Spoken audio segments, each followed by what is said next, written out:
سلام انتعنان نخلهم تختاتلتي يخون اندابلكو نامنا لما عنتي مدبي كعدتون كاللخو عمنا لما عنت مدبي نزيز ألمة بالعتي بلوس مفتحي حزالكن متيالخو عمنا لما عنت مدبي بزعبا نقوالن سيتي بالعتي نايمت سلام مخنياتاتن مفتحيون عصف حبيلنا كنرينا نزي channel حدش يزخونكم سبسكرايب بمقبار نتا نايدو الملكت بمنكع استفالاليو نايطعنا نايصوتاو ركب كمون نحدار هيوت انفورميشن ترخبلو channel سدرا نختكونو بخبري حتت از مدب نابزحات دك انستيو احواتنا نخبتصح لايك شير قبرو نامدبي كاتون قالخو نقولن سيتي بالعتي زتصلملو مخنياتات كنرين كلنا قديمنا كنفلطو زلنا ناي سونتكن حبري صليم اندهالوا بالعتخنون صليم انت خوينو ازي نورمال زخونه نغريو خوينو غنا ناي سونتكن حبري قيح اندهالوا بالعتخن تفليو صليم زخون انت خوينو نزي ناي سونت كفلخن زصلمو اربعه مخنياتات لو اتقداماي خوينو رخبون تايو كم زفلت بالعتي اب مونغو سلف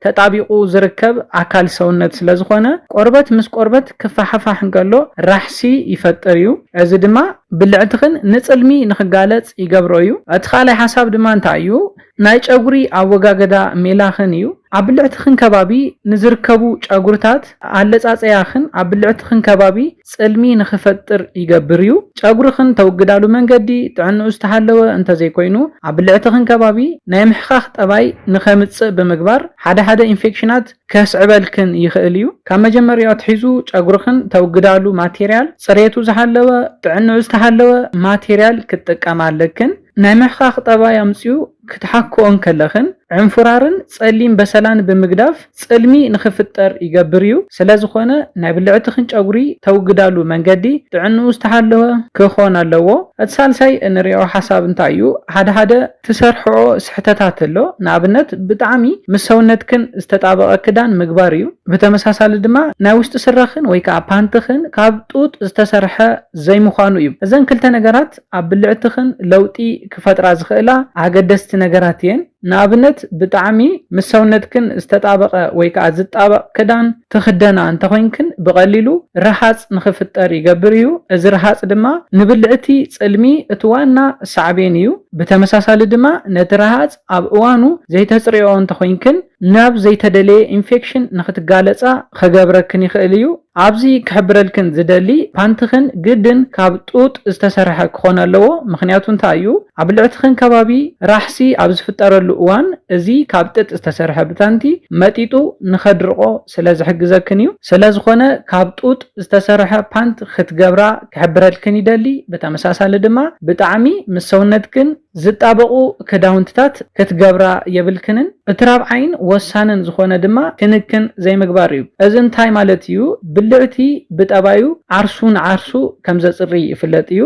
ዓርሱን ዓርሱ ከጽሪን ከሎ ፈሳሲ የፍልፍል እዩ ብልዕትኽን ራሕሲ ይረክብ እዩ ማለት እዩ ኣብዚ ግዜ ክትሕጸባ ኣለክን ከይተሓጸብክንኦ እቲ ፈሳሲ ኣብኡ ዝቐሪ እንተኾይኑ እዚ ፈሳሲ ንኢንፌክሽን ንሕማቕ ዝኾነ ናይ ብልዕቲ ጨና ከምኡውን ንናይ ብልዕቲ ጽልሚ ንኽትጋለጻ ዝገብረክን እዩ ስለዝኾነ ደቂ ኣንስትዮ ኩሉ ሻብ ቁሩብ ሙቕ ብዝበለ ጽሩይ ማይ ክትሕጸባ ኣለክን ምንም ዓይነት ጨና ዘለዎ ሳሙና ሻምፖ ከምኡውን ሎሽን ክትጥቀማ የብልክንን እዚ ነገር እዚ ናብ ብልዕትኽን ከባቢ ከኣቱ የብሉን እዘን ጨና ዘለወን ሳሙናታት ሻምፖታት ሎሽናት ኣብ ውሽጦም ጽቡቕ ጨና ንኽህልዎም ተባሂሉ ዝውሰኾም ዝተፈላለዩ ኬሚካላት ስለዘለዎም እዘን ኬሚካላት ናብ ውሽጢ ብልዕትኽን እንተኣትዮም ጸገም ይፈጥሩ እዮም ስለዝኾነ ደቂ ኣንስትዮ ኩሉ ሻዕ ቁሩብ ሙቕ ብዝበለ ጽሩይ ማይ ክትሕጸባ ክትክእል ኣለክን ሳሙናን ዝተፈላለዩ ሻምፖታት ከምኡውን ሎሽን ክትጥቀማ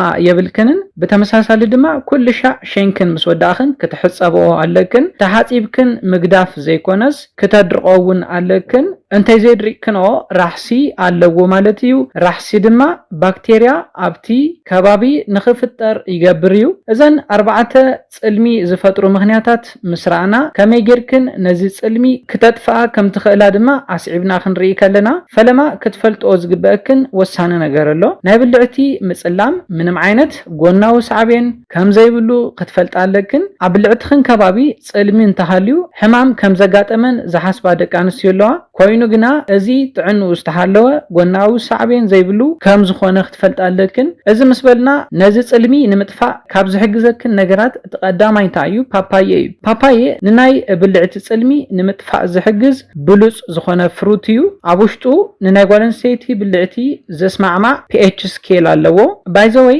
ለሚን ብፍጹም ክትጥቀማ የብልክንን ኣብዚ ክሕብረልክን ዝደልዮ ሓደ ደቂ ኣንስትዮ ዝተፈላለዩ ኢንፌክሽናት ናይ ምሕኻኽ ጠባይ ዕንፍራር ኣብ ብልዕተን ከባቢ ከጋጥመን ከሎ ብለሚን ዝሕጸባ ደቂ ኣንስትዮ ኣለዋ እየን ኮይኑ ግና ብፍጹም ክትገብርኦ ዘይብልክን ነገር ብለሚን ንብልዕትኽን ምሕጻብ እዩ ብጣዕሚ ጎዳኣ ዝኾነ ምስ ናይ ጓል ኣንስተይቲ ብልዕቲ ዘይስማዕማዕ pH ስኬል ኣብ ውሽጢ ለሚን ስለ ዘሎ እዩ ኮይኑ ግና ኣብ ውሽጢ ፓፓየ ዘሎ pH ስኬል ንናይ ጓል ኣንስተይቲ ብልዕቲ ዘስማዕማዕ እዩ ከመይ ጌርክን ከም ትጥቀማሉ ክንሪኢ ከለና ድማ ፈለማ ንብልዕትኽን ብደንቢ ተሓጺብክን ከተድርቆለክን ካብኡ ነቲ ፓፓየ ብንእሽተይ ቆሪጽክን ኣብ ዝጸለመ ክፍሊ ብልዕትኽን ምሕሳ እዩ ኣብ ውሽጢ ብልዕትኽን ንኸይኣቱ ግና ክትጥንቀቓለክን ደጋዋይ ቆርበትክን ጥራሕ ክትሓሲኦለክን እዚ ምስ ወዳእኽን ን15 ደቂቕ ጸኒሕክን ጽሩይ ብዝኾነ ዝሑል ማይ ክትሕጸበዋለክን ቅድም ኢለ ብቁሩብ ሙቕ ዝበለ ማይ